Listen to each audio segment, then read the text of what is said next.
भैया बहनों, राष्ट्र का स्वरूप के बारे में हमने पहले चर्चा की थी। तो इसके 3 अंग हैं। पहला भूमि है, उस पे और फिर जन है और फिर संस्कृति।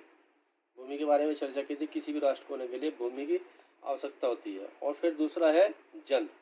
जन के बिना भी राष्ट्र की कल्पना नहीं की जा सकती। तो जन के बारे में मातृभूमि पर निवास करने वाले मनुष्य राष्ट्र का दूसरा अंग है। पहला अंग है पृथ्वी, दूसरा अंग है जन।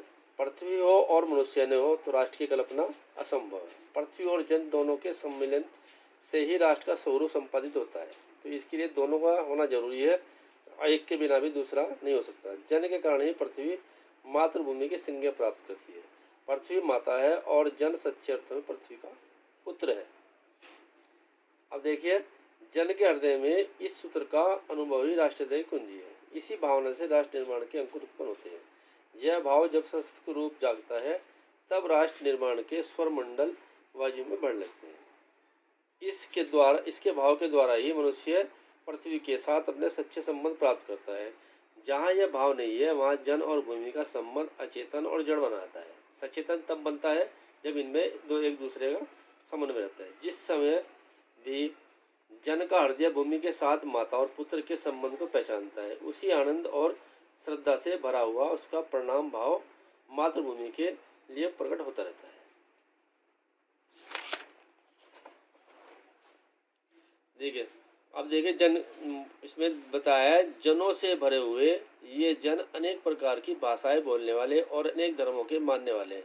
फिर भी ये मातृभूमि के पुत्र हैं और इसका कारण उनका सौहार्द, भाव, अखंड सभ्यता और रहन सहन की दृष्टि से जन एक दूसरे से आगे पीछे हो सकते हैं, किंतु इस कारण से मातृभूमि के साथ उनका जो संबंध, उसमें कोई भेदभाव उत्पन्न नहीं हो सकता।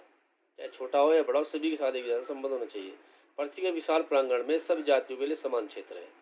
समन्वय के मार्ग से भरपूर प्रगति और उन्नति का सबको एक जैसा अधिकार है। किसी जन को पीछे छोड़कर राष्ट्र आगे नहीं बढ़ सकता। राष्ट्र को आगे बढ़ना है तो सभी को साथ लेके चलना पड़ेगा।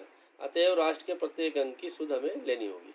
राष्ट्र के शरीर के एक भाग में यदि अंधकार और निर्बलता का निवास है तो समग्र राष्ट्र का स्वास्थ्य उतने अंश में असमर्थ रहेगा। इस प्रकार समग्र राष्ट्र को जागरण और प्रगति एक जैसी उदार भावना से संचालित होना चाहिए।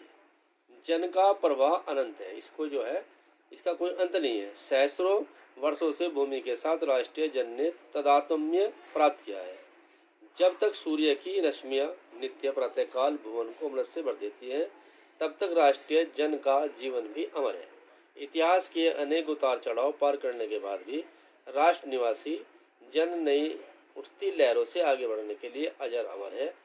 जन का सतत वाही, हमेशा लगातार वाही जीवन नदी के प्रवाह की तरह है, जिसमें कर्म और श्रम के द्वारा उत्थान के अनेक घाटों का निर्माण होता है। इस प्रकार आज हमने राष्ट्र का दूसरा अंग देखा। कल हम इसका राष्ट्र का तीसरे अंग के बारे में चर्चा करेंगे। धन्यवाद।